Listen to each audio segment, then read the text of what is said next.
People want to be validated, they want to be listened to, and they want to be loved. And I think when you do those three things with your culture and how you set it up, you'll win every time. You're listening to the Profit by Design podcast, episode 60.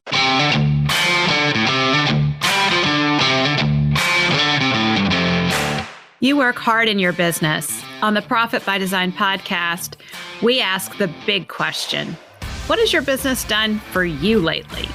Hi, I'm Dr. Sabrina Starling, the business psychologist, the author of How to Hire the Best, and your co-host on the Profit by Design podcast.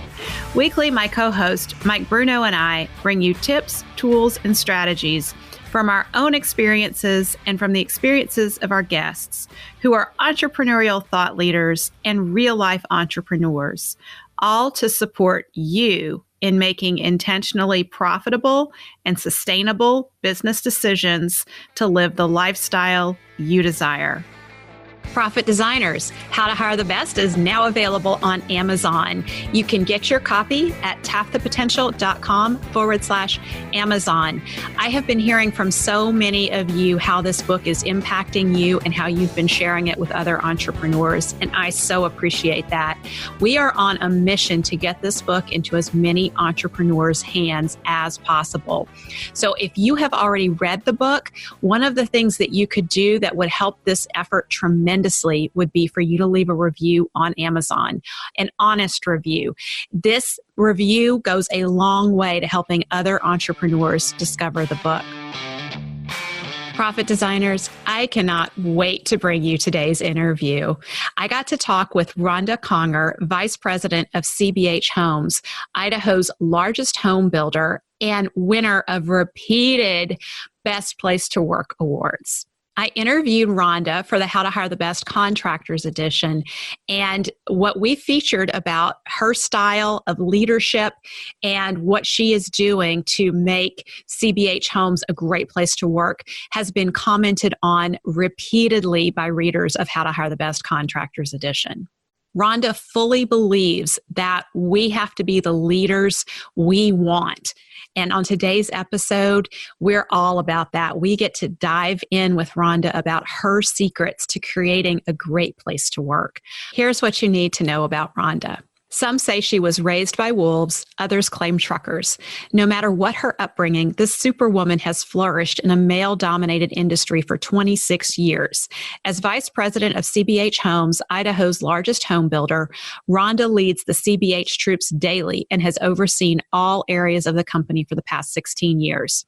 Last year, the Idaho Business Review named Rhonda 2018 Woman of the Year. On top of that, she has also received the 2018 St. Luke's Children's Hospital Luke Award, the 2017 Women in Construction Award, and the 2017 Leukemia and Lymphoma Society's Light the Night Community Impact Award.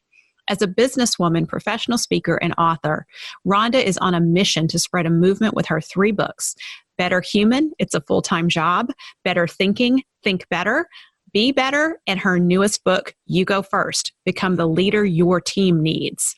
It's been rumored her high energy and passion come from shotgunning Red Bulls daily, but she'll tell you it comes from her incredibly hot husband, Jim Conger. Just ask her, and her 2 sons.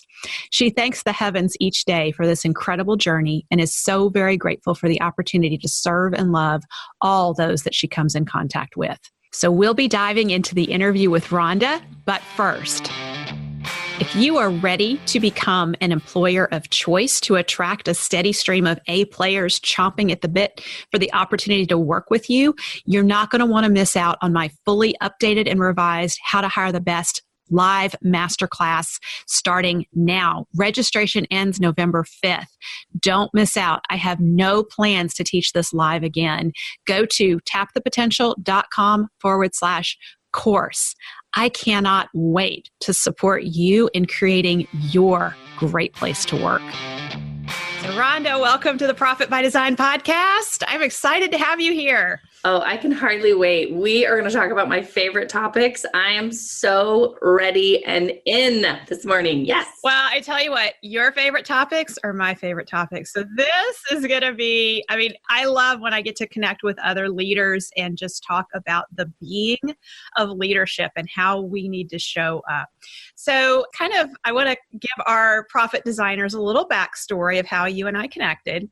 As I was writing the How to Hire the Best book, I was really looking for those in the construction industry who were shining examples of creating great places to work. And Rhonda and CBH Homes, having won Idaho's Best Places to Work award, really caught my attention. And that was just the surface that I learned about her. And then as she agreed to an interview, and as I got to talk with her, I was blown away with what she is up to at CBH Homes. And that's just one role that Rhonda has. She's a big person making huge impact out there in the world. So we're really lucky to have Rhonda with us today and get to dive into this topic. I always say, don't tell anyone, but my mission is world domination. Yeah, I can see it. World domination with love. That's what Rhonda's about. With love, right? Like, that's so true. I'm like, you won't see me coming. Yeah. So let's kind of go back a bit to where you came from, because you didn't grow up in a life where you had examples right in front of you of great leadership. You are a scrappy woman. And I say that with the highest regard. Thank you. I'll take that as a compliment, by the way. Thank you. I'm a scrappy woman. So I wear that as a badge of honor. You had to go first and create leadership and look for examples of leadership. So just share with us a little bit of your background and how you got to be interested in this topic. You know, I think that in life, there's probably two ways you could look at it. Maybe there's people who have amazing leaders in their life, and whether that's their parents and the people around them and all of that, and they get to watch that and follow that, right? And then you have, I would think, sometimes the other side of the spectrum where you don't have great leadership, great mentors, people that are leaving you good examples. And so that's definitely where I fell in with my life. And so, you know, my mother dies when I'm 3, just a parade of all sorts of unsavory characters, let's say, throughout my life that weren't leaders and weren't great people. And so what happened out of that, in my opinion, is I realized that I had to go on the hunt for leadership. And I had to first start with me. I had to lead myself because no one was leading me or guiding me or helping me at the end of the day. And so I went on the hunt for it. That's because I realized that that is what I wanted in my life. I'd seen the other side and I didn't want any of that. And I think that that's really what is really, really important, is that what are you on the hunt for? What's the look you're going for? What do you want to feel? How do you want to act? How do you want, to hold yourself? And that's really how I've guided my whole life since then. I just said, you know what? I don't want to make any of those same mistakes. I want to be a good human. I want to be someone worth following, right? My attitude, my actions, my results. And that was from a very early age. I mean, I think I actually ended up leaving my home for the last time. I was a senior in high school and was pretty much homeless on my own, and just had to make this decision to say, you know what? No one's going to show me the way. No one's going to tap me or give me all these things. I have to go out there and get it. And that's what I did, and that's what I've been doing ever since. I've just realized that I've got to go first. No one is going to come save me. I always say we've all watched far too many Disney movies, and we think that we're going to be saved and rescued and all these magical things. And I realized that, you know what? I've got to save myself. I've got to rescue myself. I've got to go out there and go get it. Oh my goodness, absolutely. So can you think of an example where you were on that path and you were out to lead yourself and you stumbled and you fell, and how did you pick yourself back up? And the reason I ask this question is I know we have a lot of profit designers listening who are really wanting to work on their being and being a better leader. And they're in environments where there's constant bombardment of negativity, of victim mentality, fixed mindset, not growth mindset. So when we're in that kind of environment and we're committed to being a better leader, I want to hear some real life, like how do you keep that going for yourself? They say that the number one key indicator of someone's happiness and success in life is based on their current level of gratitude in their life. And so I could have been the victim very easily, and I could have focused on all the things that were taken from me in life and all the things that I didn't have, right? I didn't have a mother. I really didn't have a father. I didn't have a home. I could think of all these things I didn't have. And when you do that, then you're right, you go down this other thing. And so I learned at a very young age is that you have to be grateful for what you have first and foremost. Like I always say, I did this exercise actually yesterday with my leadership team, and it's really powerful. I say, put your hand on your heart. And you kind of have to close your eyes for a second, and you have to focus on all the things. You have to realize that you have someone's position right now. You have someone wishes that they wrote a book like you did, Sabrina, but you've written it. Someone wishes that they had your house right now, or they had this podcast. Do you see what I'm saying? Or they wish that they had the resources that you have. How about us as a builder? Someone wishes that they owned the land that we own. Like, so do you see what I'm saying? It's like when you ground yourself in that I have to be grateful for who I am, what I have, and what I'm doing right now, then I won't be so focused on everything that I'm lacking. And I think that that's the difference, in my opinion, is that we always are looking out. Like the funny one that I always tell, this is a funny version of that. I always say, do you realize that you're someone's goal weight, right? Like, so right now someone wishes that they weighed what you weighed. That's kind of a funny one that us girls always laugh about. Can't imagine that, but okay. Right? But think about that. Yes. This is how like silly and simple this is, but what are you focusing on?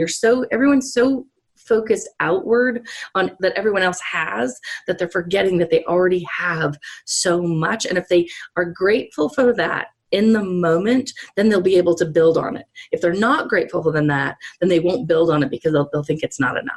Does that make sense? That's how I live my whole life. My whole life has been on looking at things in the moment and saying, I'm really grateful for what I have right here, right now, while, by the way, I'm rising and reaching for more. I'm going to stumble. I'm not always going to be perfect, but be grateful for who I am, what I know, what I'm doing, the people. Like some people wish they had my team. I better be grateful for them. Some people wish they had my buyers. I better be grateful for the buyers that I have, or I won't be able to get more. Yeah. Oh my goodness, that's powerful. Thank you for sharing that with us. And I agree that we get so focused on what we are not doing and where we're lacking, what the gap is, that we need to slow down and appreciate. One of my favorite things to do is wins and successes with our team and with our clients. And we always start off with wins and successes. And we also incorporate a gratitude in our work with, like in our team meetings and with our clients. Gratitude and just slowing down and acknowledging, look at all these things that are good. And I think about my health. Like I am healthy. Yeah. I can tell the level of your happiness based on the way that you speak upon your life, the things that you say, right? And so your number one indicator of happiness and success will be based on how your level of gratitude is connected to each one of those items. Wow. That's powerful.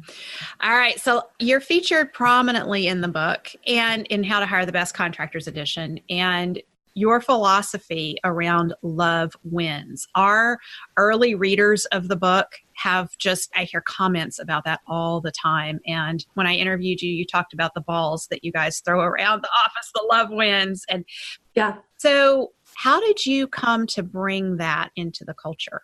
So, if you look at it, and I firmly believe this, it kind of goes again to that gratitude piece a little bit. You have to love yourself. Okay. So what happens is, and I just spoke about this at a leadership coffee yesterday with my team in the morning, 2 mornings ago, I should say. When you love yourself and you're grateful for who you are and what you have and your strengths and everything that you bring to the table, then what happens is then you give out love to everyone you come in contact with because you have it, right? So I love myself. So that means when people come to me, I give them love. And then what happens is then they feel it and then they give love to everyone. And in my opinion, it not only makes your families better, it makes your communities better, makes everything better, right? Because that's what you're giving out.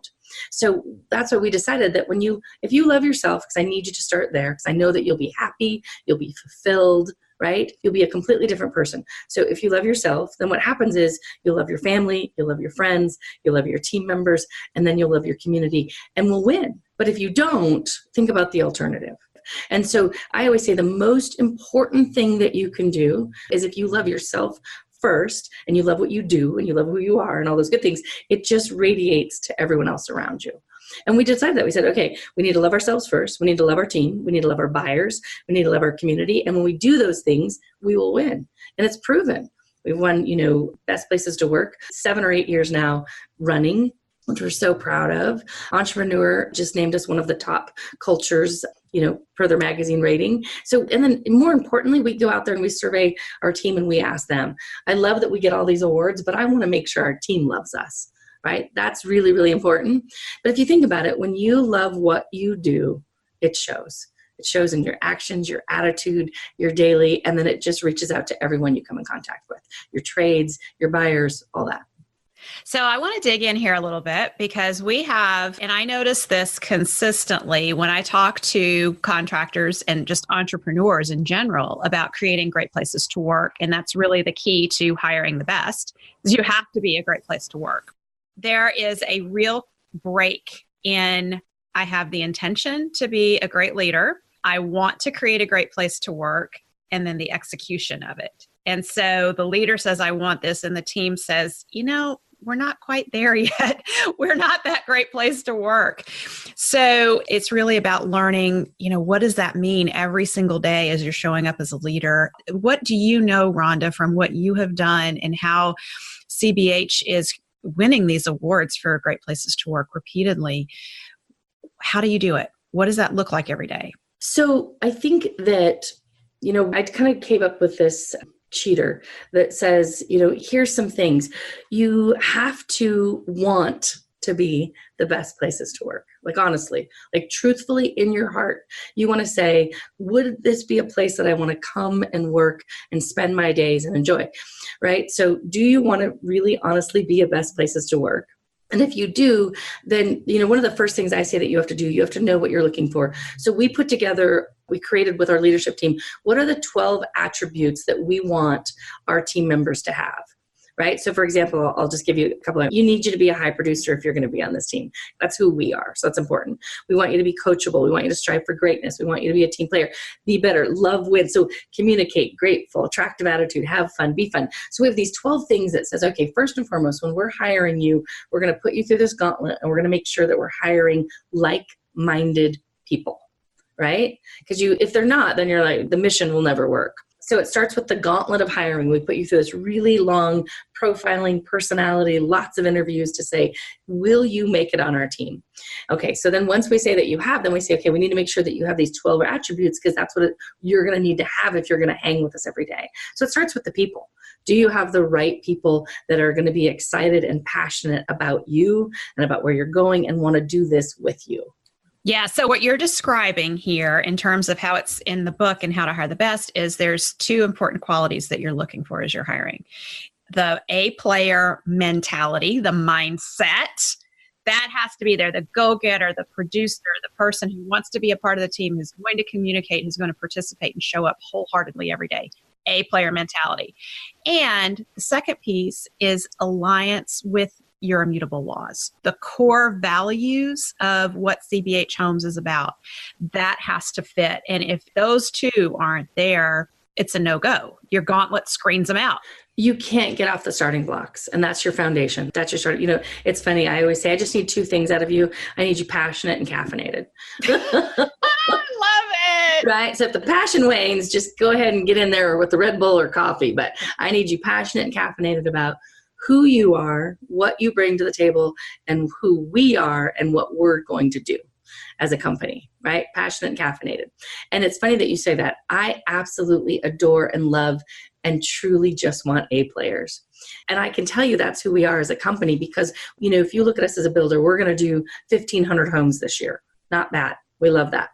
So if you went to another builder in the nation of the same size as us, I would tell you that would take roughly 300 employees to get 1,500 homes out of the gate and going and build. We do it with 100 employees.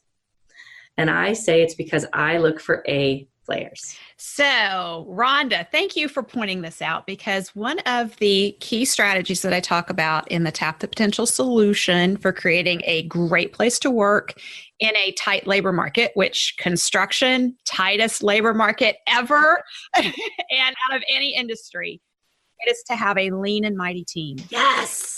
And that's part of being profitable as a business too. And you have a lean and mighty team. And you're getting away with it because you have A players on that team. A players are way more productive than warm bodies. I think I've heard you say in one of your podcasts or something I've read that, is it something that 9 C players make up 1 A player? Yes. 1 A player is 900 to 1200% more productive than a C or D player. And you know what's interesting with our A players, because that's who we have and who we are, is that when you don't have one, like someone snuck through the gauntlet and pretended to be one, and then we've had that, and then got here, I'm like, they'll eat you or they'll throw you off the train. Like, no, you're not working hard enough, fast enough, smart enough. Like, you can't hang with us. Right. They won't tolerate it. They are very protective of the culture, and that makes your job as a leader easier as long as you're listening to your team and paying attention. Well, and so here, you talk about how to build a culture. So I talked here's the foundation, the people, right? And the gauntlet and the hiring and the people. Then what you have to do is you have to take very good care of those people, in my opinion, very, very good care. And, you want to, I always say, what's fun got to do with it? Everything. We have a ton of fun. We work really hard. When you have A players, they go at breakneck speeds, in my opinion. They are so fast. So I like to slow them down and really reward them with fun and love. And we do that through our company meetings, through all sorts of, we've had silly string wars, Nerf gun wars, we have Taco Tuesday. We have all these things that we do throughout the year. All of our company meetings, we bring in speakers, and we had a huge, which is our 4th quarter company meeting. We come together and we had a company-wide Rochambeau tournament. And it was the funnest tournament we've had in a really long time. But it's these small things that says, if you want to know why we win Best Places to Work, is that, yes, we work really hard and we take really good care of you, but we want to have fun with you as well. And I think that's really, really important. We communicate, we get belly to belly, we meet with them, all of those things. Like I said, people want to be validated, they want to be listened to, and they want to be loved. And I think when you do those 3 things with your culture and how you set it up, you'll win every time. Yeah. You'll win. Absolutely. I have to say, at Tap the Potential, we have an immutable law that we do the happy dance whenever we can, because being in business is tough. We work hard and we play and have fun because we work hard. And I want to point out something that you said that I think is a real key distinction in terms of being mindful of your culture. You have built the culture around the mentality of A players and being aware of their blind spots, which is slowing down and having fun. They just want to produce and go, go, go. And you got to stay, no, we got to connect. We got to bond. We're going to have some fun, because we'll burn out if we just keep go, go, go. So our temptation when we're not paying attention to this in our cultures is we put rules and policies and just actions in practice in our businesses that cater to the problems that the warm bodies create in the business. And so many small businesses have policies and procedures that are designed to keep a poor team member from causing trouble on the team. And we want to flip that on its head and design the culture and the practices around taking care of those A players and supporting their ongoing growth and development. And that's what I hear you describing right there, is you're not even creating practices and policies around bad employees. You're just saying, here's our A players. These are the things we got to do to support them. Well, and I think when you create this environment, your non-A players, they present themselves very quickly, and you have to act as a leader to say, this isn't a fit with the team, because you don't want them slowing them down, dragging them down from that standpoint. So we really kind of work on that. We either try to coach you up and get you to an A player, or just say, we need to release you to somewhere where you're going to thrive and do better. And this just isn't a fit. We're going to eat you. I did quit saying that, but you know what I mean? Like, it just won't work. We're going to run over you. And that's not what we want to do. We want to set you up for success, and the success isn't here. I think, when you and I spoke and did the interview, I think the other thing that I love doing, and I just got done with them, was 15 minutes with my entire team, 15-minute one-on-ones. And I still tell you, that's one of the most powerful things. Everyone says, how do you have time for that? I'm like, how do I not have time for that? Like, it is literally one of the most powerful things I do. And that people just want to be listened to. It's such great insight, because they're doing the job. They're seeing it better than I could ever see it. I'm, doing 20 million things and trying to look at everything and lead, and all of this. Is that, to stop for just a second, listen, is that when you have really good people, they want to share with you, which then makes you as a company, as a team, even better. It's so powerful, in my opinion. It is huge. And I know that, one of the things you are a big believer in is communication equals connection. And those 15-minute one-on-ones, that is connection. When we work with business owners and they want to start creating that great place to work, one of the very first things we teach them is how to do a one-on-one every week with their team. And a lot of times there's like, I'm overwhelmed. That's too many people to meet with. And then I say, okay, who are your A players? Let's start with them, not your worst employee. Because again, the natural tendency is to look at who are the worst members of the team. They need more attention. They need more coaching, more support. We got to bring them up. And those A players, they'll be fine on their own. They don't need as much from me. We want to reverse that and put the attention on the A players, have those one-on-one meetings. And if you have a fairly large team in a business that has 10 employees and you see each other every day in the office, it's easy to say, we don't need to do one-on-ones. We talk all the time. But what you just said is focused attention and listening. That doesn't happen in a busy office with people going here, there, and everywhere. And I'm so glad you said that, because I cringe when people tell me that. I cringe when people say, I have 10 people I work with, and I hear that in departments as well. I see them all day long. We don't need to do that. And I'm like, you absolutely. I heard this great quote the other day. I love it, but it scares me. The more comfortable you become, the less curious you become. Ooh. And that is so dangerous for business owners. Yes. Right? Because you're getting comfy and you just keep doing what you're doing and you don't even know if it's a good thing or if you should be doing, if it's effective, if you need to do it, if it's the right thing, if it's the fastest thing, because you're really comfortable, and especially your team gets really comfortable. So they stop asking questions. Should we still be doing this? Is this smart? Is this really necessary? That's what scares me, is if you go to that mentality, you're going to get into this comfy space, do things over and over and over again. And are you really growing and innovating and changing and moving, or are you just doing the same thing that you've always done, wishing for a different result? Ooh, that is so powerful. So how do we maintain that mindset of curiosity and constantly looking for how can we grow and improve? And those ongoing conversations with team members in a focused way is a big piece of making that happen. Well, and I think the other thing is you as a leader need to stay curious. I always say I read far too many Curious George books as a kid. Thank God. Seriously, I thank that little guy today. I had a trade come in the other day. Just by sheer chance, I ran into him and I was just like, hey, I have you in front of me. Let me make you a quick cup of coffee. So I made him a cup of coffee. The reason I wanted to make him a cup of coffee is because I wanted to ask him a couple of questions. How are you doing? Are we treating you well? How are things going? He's like, good. Everything's great. I'm like, hold on. What can we do better for you? Is there anything I could do to make your life better? And he was like, wow, yeah, there is. And he gave me two things that are so easy for us. But if I hadn't have asked the question, he would have just kept going.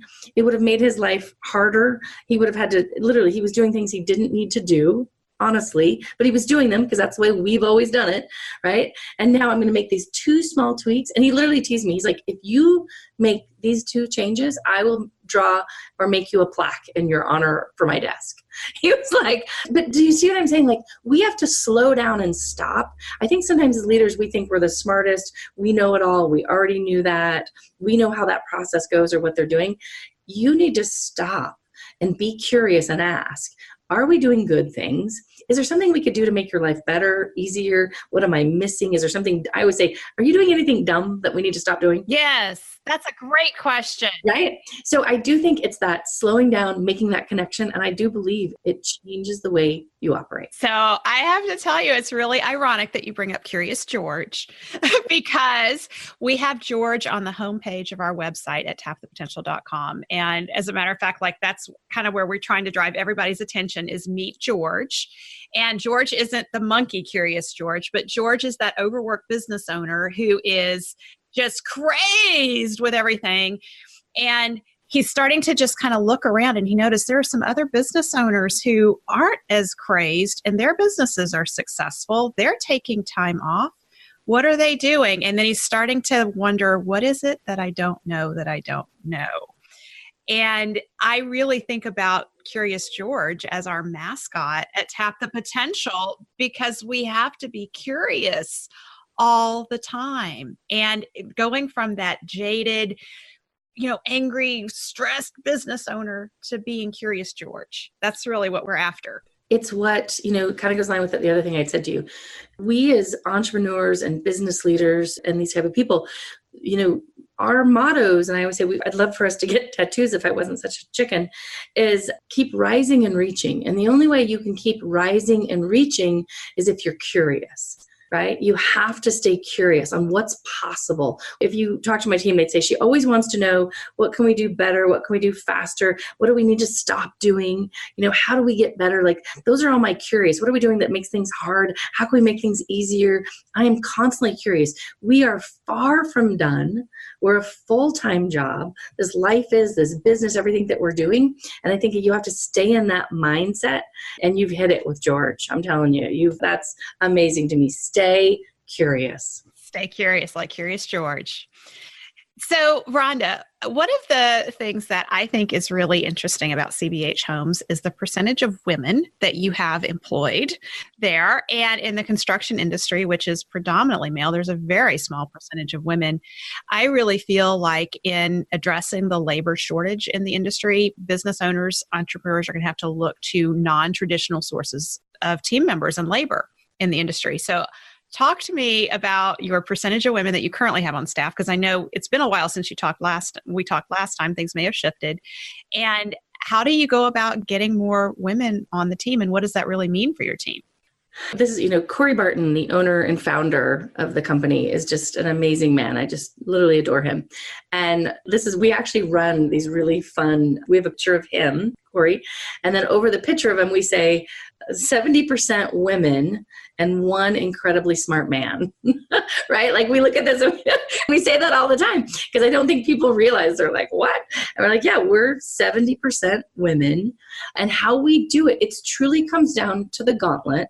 So you have to get through. And the gauntlet's interesting to me. At the end of the day, I would tell you, if I want to make this really a simple way to describe this gauntlet, is you need to be able to follow direction. So if you can follow direction, right, you can do everything that I ask you to do, then you can work here. So I'll give you an example. So when you submit in, we email you back immediately and ask you to fill out like this 12-question thing. So if you can't do that first thing, then you're done.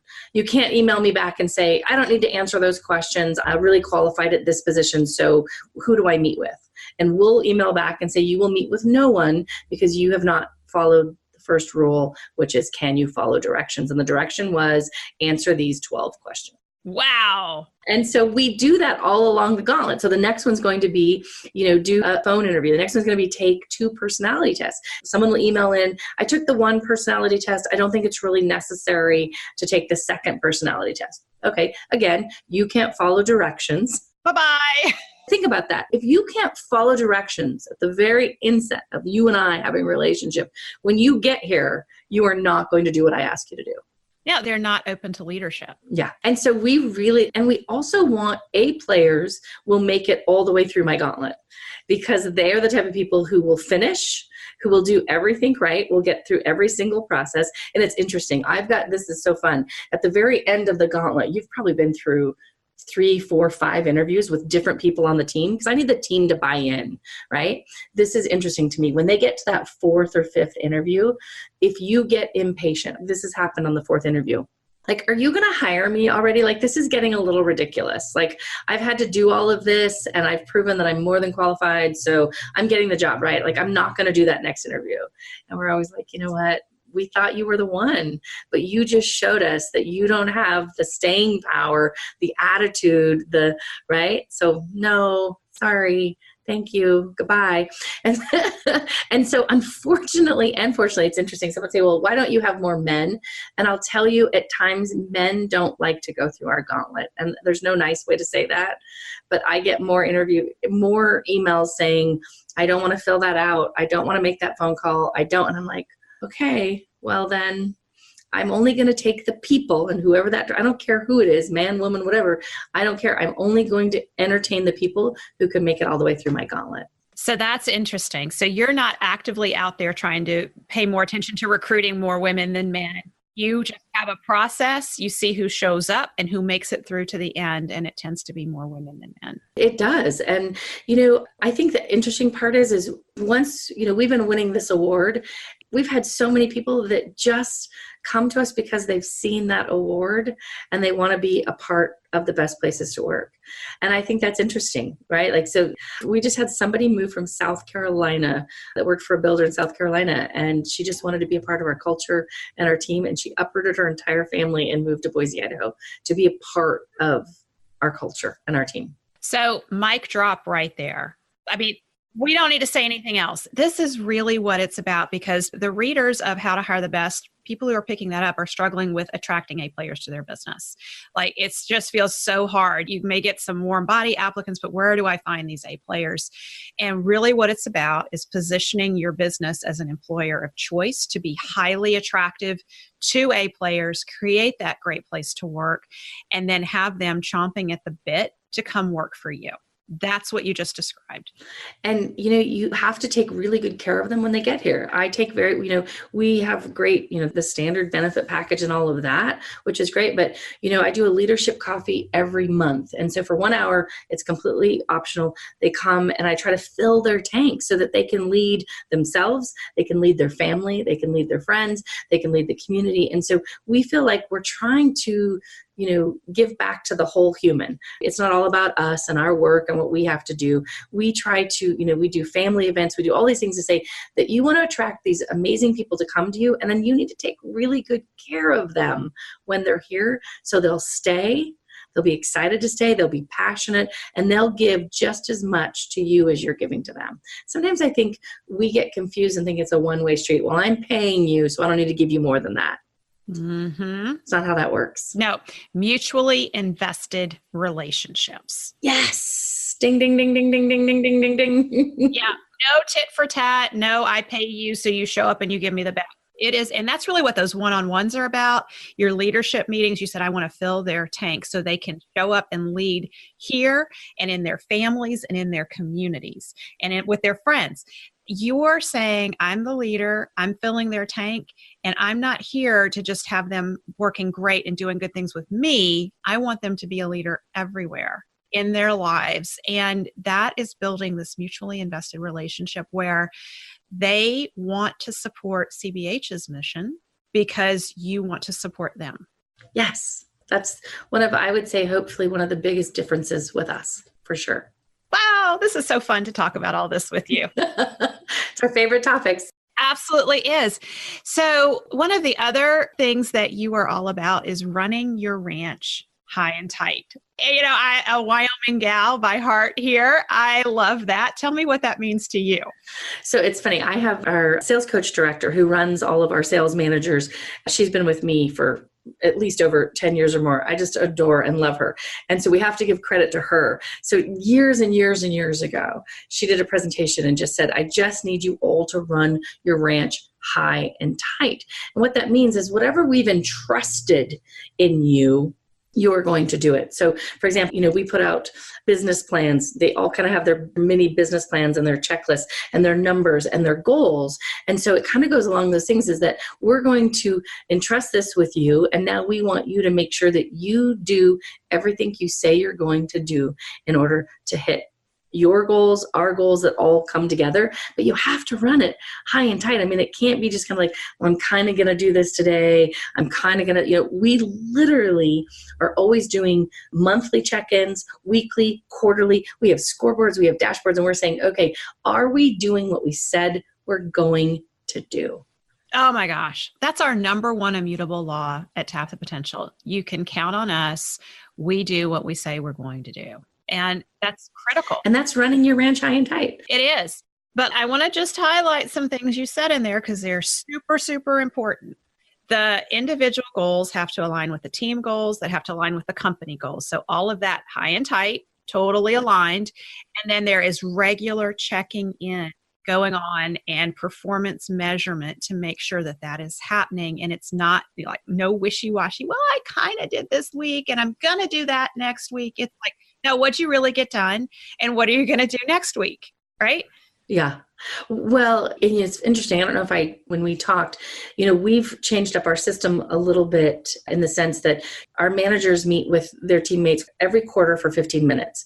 And we go over the 12 attributes. We want to kind of look at it and rate yourself on the 12 attributes. How are you in line with what we agreed would mean to work here?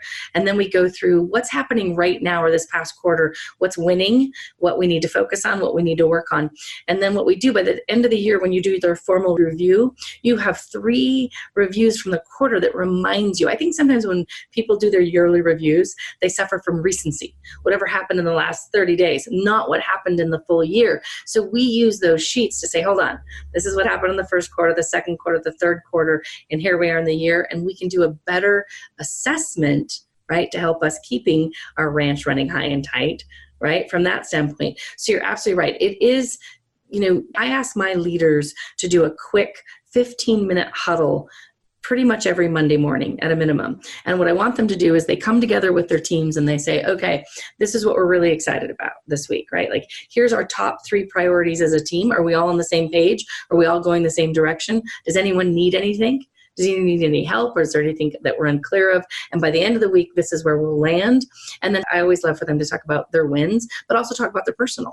Right? Is there anything going on? Is there anything that we need to know about? Is someone having a baby? Is someone, right? Is someone going away? So it's kind of like, it is that constant communication and checking in. I always say there should be no surprises because we're constantly communicating. I shouldn't be surprised by much because I have a pulse. I know what's going on. I'm talking to you. I'm meeting, the weekly meetings, those type of things. There shouldn't be surprises because you're staying connected. Yeah, there's no open loops. There's ongoing communication and intentions are set, goals are set. You're checking back in a few days later at the end of the week. How did we do?